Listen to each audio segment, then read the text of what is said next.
Hello and welcome back to Homebrew EDH, where I take you through my personal decks, how they work, and how they win. This episode is Titania, Protector of Argoth. She costs 3 green for a 5/3 legendary elemental.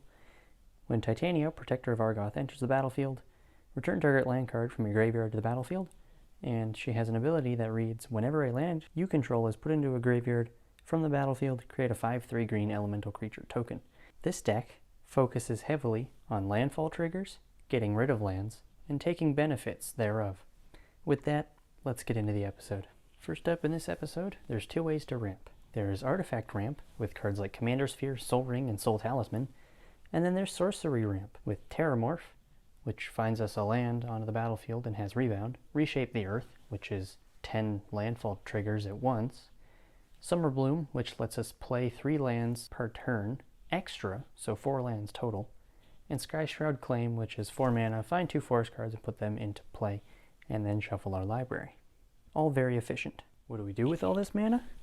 Well, we can turn it into creatures, life gain, and eventually turn those creatures huge. The 2 best landfall cards in this deck specifically are Kazandu Nectarpot, which gain us a life each time we get a land, and Rampaging Baloth, which gets us a 4/4 green beast creature token every time we drop a land. Klothys' Design and Overcome have the redundancy effect of giving our creatures plus something until end of turn. Klothys' Design is +X equal to our devotion to green, and Overcome is 5 mana sorcery, get +2/+2, and trample until end of turn.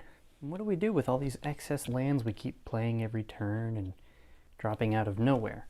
Well, what we can do is turn some of those lands into, well, more lands by sacrificing them, which is what Titania wants us to do, to turn them into 5/3 elementals. With Crop Rotation, Spring Bloom Druid, and Roiling Regrowth all say sacrifice a land and then go find some lands.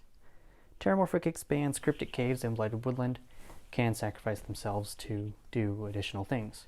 Terramorphic finds you a basic tapped, Blighted Woodland does it twice, and Cryptic Caves will draw you a card.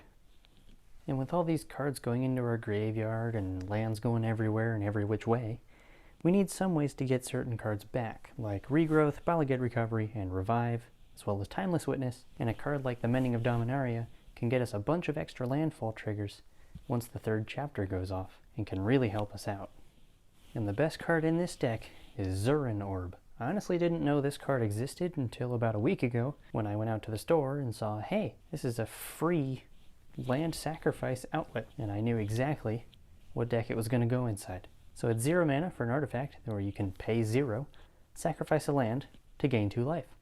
I've seen this deck gain upwards of 200 life from sacking so many lands throughout the game, and then bringing them back at the right moment. If you guys enjoyed, go ahead and leave a like. Subscribe if you want to see more content like this. As always, constructive feedback and deck suggestions are accepted in the comments. I do read them all. Until I see you guys in the next one, take it easy and enjoy your stay.